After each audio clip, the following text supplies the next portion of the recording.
കോഴിക്കോട് ബേപ്പൂരിൽ ഭർത്താവ് ഭാര്യയെ കുത്തിപ്പരിക്കേൽപ്പിച്ചു. മാറാട് സ്വദേശി ഷർനാദ് ബാബുവാണ് ഭാര്യ ഫർസാനയെ ആക്രമിച്ചത്. യുവതിയെ ഗുരുതരാവസ്ഥയിൽ മെഡിക്കൽ കോളേജിൽ പ്രവേശിപ്പിച്ചിരിക്കുകയാണ്.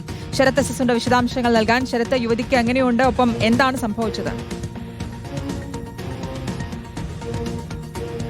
ഇന്ന് ഉച്ചയോടുകൂടിയാണ് ഈ സംഭവം നടക്കുന്നത്. അതായത് കുടുംബ വഴക്കിനെ തുടർന്ന് ഭർത്താവ് ഷർനാദ് ഭാര്യ ഫർസാനയെ ഇത്തരത്തിൽ വീട്ടിലുപയോഗിക്കുന്ന കത്തി ഉപയോഗിച്ച് കുത്തി പരിക്കേൽപ്പിക്കുകയായിരുന്നു. ആഴത്തിലുള്ള മുറിവുണ്ട് എന്നുള്ളതാണ് നിലവിൽ മനസ്സിലാക്കാൻ സാധിക്കുന്നത്. നിലവിൽ ഫർസാനയെ മെഡിക്കൽ കോളേജിലേക്ക് മാറ്റിയിട്ടുണ്ട്.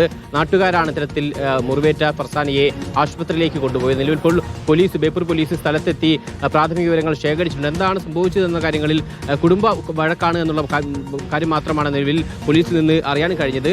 എന്താണ് തർക്കത്തിനെക്കുറിച്ചുള്ള കൂടുതൽ കാര്യങ്ങൾ പോലീസ് ശേഖരിക്കുന്നുണ്ട്. എന്തായാലും ഇപ്പോൾ ഈ ഫർസാനയുടെ അടക്കം മൊഴി രേഖപ്പെടുത്തേണ്ടതുണ്ട്. ഒപ്പം ഈ ഷർനാദ് ബാബുവിന് നിലവിൽ ഇപ്പോൾ പോലീസിന്റെ കസ്റ്റഡിയിലാണുള്ളത്. അതായത് വീട്ടിൽ പച്ചക്കറിയും മറ്റും അരിയാൻ ഉപയോഗിക്കുന്ന ചെറിയ കത്തി ഉപയോഗിച്ചാണ് ഇത്തരത്തിൽ ഭാര്യ ഫർസാനയെ ഇയാൾ കുത്തി പരിക്കേൽപ്പിച്ചിട്ടുള്ളത്. ശരി, ശരത് എസ് ആണ് വിശദാംശങ്ങൾ നൽകിയത്. ബേപ്പൂരിലാണ് ഭർത്താവ് ഭാര്യയെ കുത്തി പരിക്കേൽപ്പിച്ചത്.